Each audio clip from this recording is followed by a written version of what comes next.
Hey guys, this is Dan with Gears and Gadgets. Thanks for tuning in. So I wanted to make a video talking about why I made this video here, cutting apart the RUROC Atlas 3.0 and comparing it to the Shoei RF 1400. Now, before I go any further, I do want to say the CEO of RUROC actually did reach out to me, and we had a pretty pleasant back and forth conversation. There was no pressure for me to remove the video. As a matter of fact, he asked me if I'd be willing to take the next version of their helmet, and hopefully maybe I wouldn't cut that one apart and want to ride with it. But I did say, hey, I would do it as long as it's not anticipated to be sponsored content, because I do want to remain objective in these helmet teardowns as much as I can. I also have another helmet behind me here. That is a Sedici. I actually just ran to Cycle Gear to purchase this one because I also want to compare a cheaper helmet. That is a $200 helmet out the door. So look forward to that video. It will be coming out soon. Also important to know, I don't know if I made it incredibly clear in the last video, but I did pay full price for the RUROC Atlas 3.0 and this Shoei RF 1400. So all in that video cost, by my tally, $1,243 by the time I was done buying all the stuff needed to cut helmets apart. It's also why I'm going to do another one, because now I'm kind of invested in it. But it was an expensive video to make. So again, if you can like, share, subscribe, all of those things, I would really appreciate it, because at this rate, it'll probably take about a decade before I recoup that money. But that's fine. I'm doing this because I'm mainly inquisitive and wanted to know more about what goes into the actual makings of these helmets and share it with you guys, because I haven't really seen anybody else do it. So the evolution of why I actually got into making this video, to be totally honest with you guys, I saw the original Moto Tigris video. It was recommended to me in my YouTube home feed, and I saw that, and it was something that kind of stuck with me. So it was still fresh in my mind when I saw Yami Noob talking about it on his podcast, which I watched the video of, and they had a whole bunch of memes they were talking about with RUROC. Then I saw Chase's video talking about it, so I hopped on the bike and went and did a moto vlog, and that moto vlog was kind of talking about it from a YouTuber point of view and what I thought it meant as a YouTuber. And after I made that video, there was two parts of me. One is just mainly I'm super inquisitive. It's like I really wanted to know what was inside that helmet and what the difference was. And the more I thought about it, I realized, you know, I'm in a position that I don't think a lot of people are. I do have this YouTube channel as a side hustle, and a lot of what the community has given to me is this kind of side income, which is nice. So I felt uniquely positioned to be able to burn a little bit of money that'll probably take a long time to recoup, but it just seemed like something that had to be done. And that's kind of where I was at with it. There was also a part of me that when I thought about doing it, I'm not going to lie, there was a bit of a fear of there's some big dogs that kind of push that brand, and there was a level of fear that came with that. And as soon as I felt that level of fear, it made me want to do the video even more, because in my opinion, those larger creators shouldn't want to be feared in this world that we're in. I certainly don't want anybody to fear me.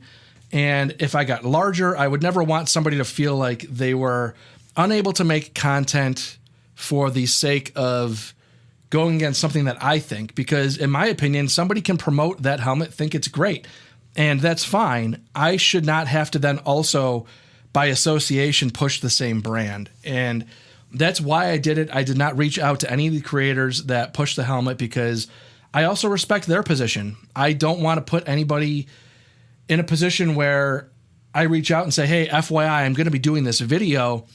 And now all of a sudden that person who does have a relationship with this brand is going to have this weird ethics thing to have to deal with. Now, what, do they have to reach out and tell them, hey, this guy's going to be doing this? Or do they feel the need to have to try to steer me out of that video?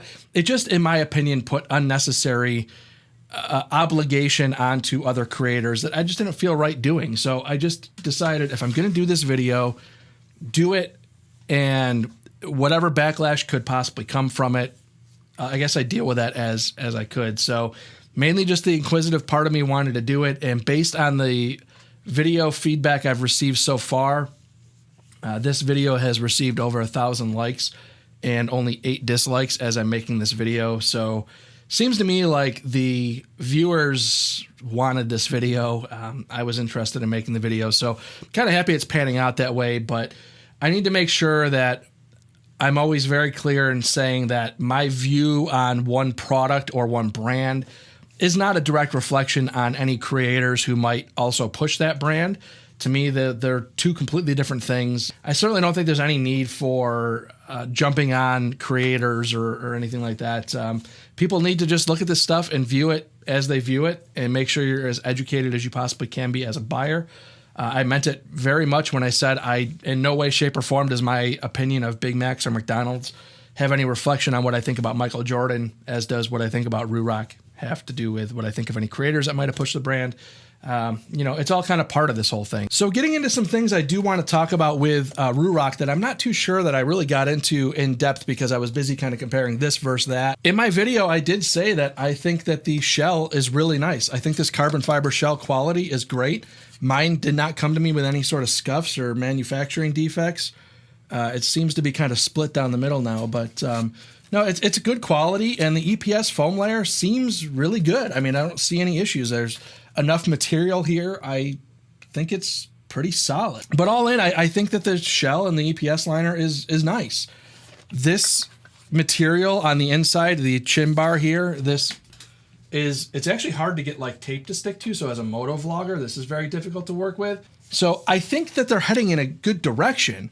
Where I was making all of my points were basically on the liner, which it's not bad. It's just not as good as the Shoei, in my opinion. Again, with some improvements of this liner here, I think that RUROC is heading in the right direction. These cheek pads, you guys saw, I tore them apart.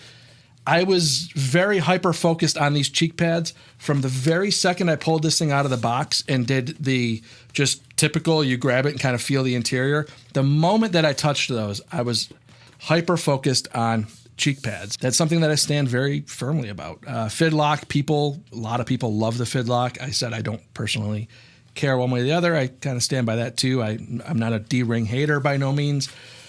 So I think that with some improvements, in my opinion, now I don't manufacture helmets, but in my opinion, you get this liner taken care of and make it feel more premium on all of the parts that touch your face.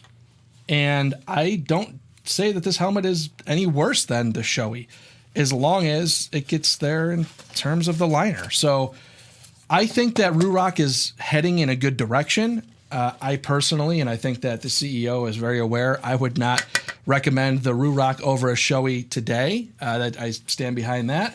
But I do appreciate the conversation and the banter that we had back and forth. Now, I'm not going to sit here and start screen sharing all of my conversation with Dan Reese because to me, it just doesn't seem appropriate to gotcha somebody who is willingly just partaking in banter. He had shared with me some thoughts about why he thinks some of the negativity is kind of floating around the way it is now. And I shared back my opinions. And honestly, I share with you guys is that I think some of the negativity just comes from not the quality being total garbage, because I wouldn't say it is, but the fact that I think it's just priced higher than what it's worth. And I think that's what's causing a lot of the backlash today. I don't doubt that their next iteration is better. I mean, they're obviously evolving all the time, and there's a part of that.